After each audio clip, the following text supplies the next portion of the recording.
Coming up, Ask the Doc. Why are children less likely to get sick from coronavirus? Dr. John will be here to answer your weekly questions. Plus, a new panda cub is making her debut at this zoo. We'll take you there. And long-distance friendships. It's important to know about different places around the world because they should know that, like, other people from around the world are the same as you. These kids aren't letting miles get in the way of forming some special bonds. The story just ahead. This is NBC Nightly News, Kids Edition. Welcome back to Nightly News Kids Edition. Great to be here with you. We've got a great lineup ahead, including some kids who have formed some really special friendships with kids in other countries. We can't wait to tell you about it. It's really cool. But first, let's get to our top story, and that's the presidential election. At the time of this taping, some votes are still being counted. So what does that mean? Here to explain is our friend Peter Alexander. Hey Lester, this year's presidential election had a record voter turnout. Many Americans 18 and older waited in long lines across the country to cast their vote on Election Day, but many others voted early, a lot of them sending their ballots in by mail. So the voting is over, but there are some votes that still need to be counted, and officials have to make sure that every vote is counted and that the counting part is done correctly and legally. So remember, in presidential elections, the person with the most votes across the country does not necessarily win. There's something that's called the Electoral College. It's not a college like where you go to school.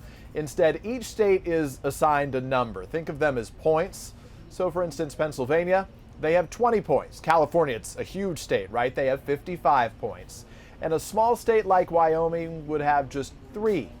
A presidential candidate has to win enough states to get at least 270 points. President Donald Trump and former Vice President Joe Biden have each won some states, but still not enough to get either of them to that 270 number. That's like the magic number to win. So far, all the red and the blue that you see on the board add up to what we have right now, 253, 214. Somebody has to get to 270 to become the next president of the United States. So we have 6 states that are uncalled right now, and I'm going to show you how this works. So if right now Joe Biden leads in Nevada, so if he holds that, he'd get to 259. Right now he leads in Arizona. That would put him right at 270 at this point. Right now, President Trump leads in Pennsylvania, and he leads in North Carolina, and he leads in Georgia, and he leads in Alaska. So right now, if all of that held, this would be the final score, and Joe Biden would be elected president. But we still have a lot of uncounted vote here. We don't know. We think Alaska is definitely going to stay the president. We don't know what's going to happen here. So that point could change up a bit because if the president won there, and suddenly he would win. And if he catches him in Arizona, the president's score would go up to 285. But Joe Biden might catch Pennsylvania, and then that score would change here. And then Joe Biden would go back, not just in the lead, he would be the person over 270 votes. So at the end of the day, we are waiting for a lot of final vote counts here. Joe Biden is ahead. Joe Biden probably has a better chance to get to 270 than President Trump. But we are waiting Georgia, North Carolina, Pennsylvania, Arizona, Nevada, and Alaska. And we may not have the final vote counts for another week. So we just need to wait a little bit longer to see if President Trump, a Republican, will be reelected to a second term, or if Joe Biden, a Democrat, will be the country's next president. Back to you, Lester. All right, thanks for the update. Now let's turn to another story that's in the news, and that, of course, the coronavirus. As new cases pop up across the country, your questions continue to come in. Dr. John Torres joins us now, and Dr. John, our first question comes from California. Hi, my name is Maya. I live in Pleasanton, California, and I am 8 years old. My question is, why are children less likely to get sick from coronavirus? Thank you, and I love NBC Nightly News Kids Edition. Bye. Well, Maya, thanks so much for watching. We are so glad you like Kids Edition. Dr. John, how about it? And Lester, this is a great question that Maya has here. And what we do know is that children can get coronavirus and they can get sick from it, but they don't get it as often and they don't get as sick as adults do. However, they still need to protect themselves because that means they're protecting themselves, their friends, and their family from getting it. And like I said before, they could get it, they could possibly get sick from it. So they want to make sure they're as healthy as possible during this pandemic and do the things they can do to get the pandemic over with as soon as we can. And our next question comes from Oregon. Hi, my name is Vale. I am 9 years old and I live in Oregon. I was wondering, how do you know if you have the coronavirus or just a normal cold or fever? Dr. John, that's a good question. What do you think? This is a great question, especially right now, because we're right in the middle of cold and flu season, like every winter, but we also have coronavirus season on top of that. So it's really hard sometimes to distinguish which one you might have, but it's important to understand the symptoms. You've probably had a cold in the past, and usually you get runny nose, sniffles, maybe a little bit of a cough, and you feel a little bit tired. When you have a fever, it can hit you really quickly, and you feel really tired, and you get fevers, body aches, you simply just don't want to get out of bed. When you get coronavirus, when you get COVID-19, it's more of a respiratory virus that affects the lungs. So think about the fact that people cough, have shortness of breath. They can get those fevers as well, but they also get strange symptoms like loss of sense of smell or taste. The food simply doesn't taste like it normally does, or you really can't taste anything at all. So understanding those differences is important. And one tool you can use to help you decide which one you might have is a simple thermometer. The best thing you can do is just simply have your mom or dad take your temperature, make sure it's okay like mine is, and realize that you're going to be okay at this point. But remember, we're in this cold, flu, and coronavirus season, so it's important that you stay safe and keep your family safe as well. All right, Dr. John Torres, thank you as always. Now we want to switch gears and show you our pick for what I'm calling the cutest video of the week. Check this out. A new panda cub is making her debut at a zoo in South Korea. The baby panda was born to a pair of adult pandas loaned to South Korea from China.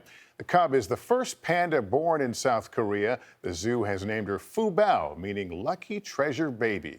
And what a cutie she is. Finally, we know many of you guys are remote learning these days, so it can be hard to make friends with all that's going on. Well, some kids have found a way to meet new kids their own age from around the world, and they're doing it right from their living rooms. Our pal Kristen Dahlgren has that story.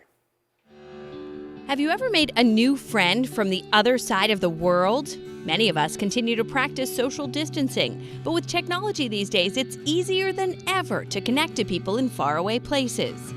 Empatico, a nonprofit that connected classrooms in different countries before the coronavirus, is now offering kids just like you the chance to get together with kids in other countries from home. Hi, I'm Maggie. Hi, I'm Molly. Hello, Maggie and Molly. From Georgia, 6th grader Maggie and 3rd grader Molly met their new friend Ridhima in India, over 8,500 miles away. What was the most surprising thing to you? The most surprising thing to me was probably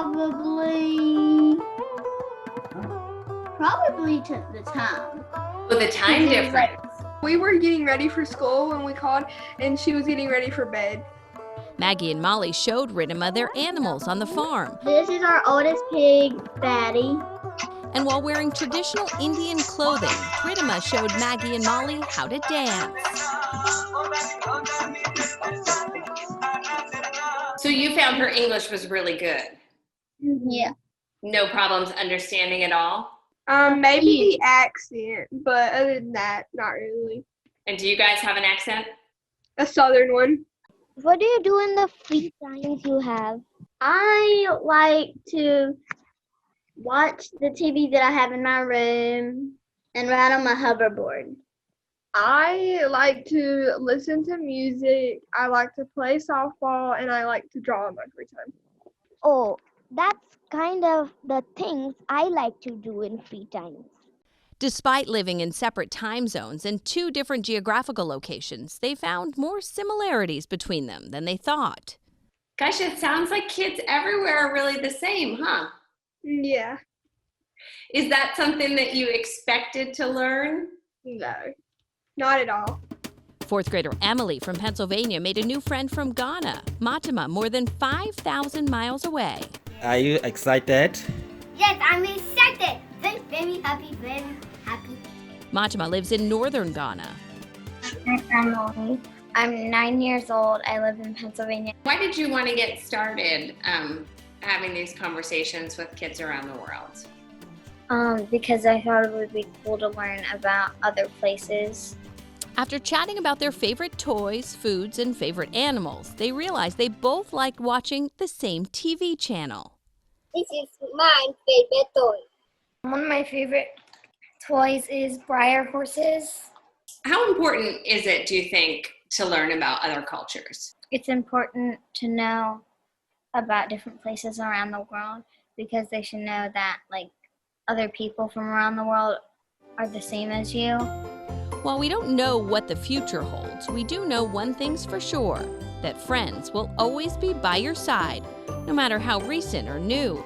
And despite the distance, nothing is holding these friendships back. In India, we are not able to see our friends because we are having our class virtually. We can be friends and talk like this. Yes, of course. Kristen, thanks. What a great story. Well, that's going to do it for us parents. Just a reminder, if your child has a question, send a video to us at nightlinewskids@nbcuni.com. Thanks for watching, everybody. We'll see you next time. And remember, take care of yourself and each other.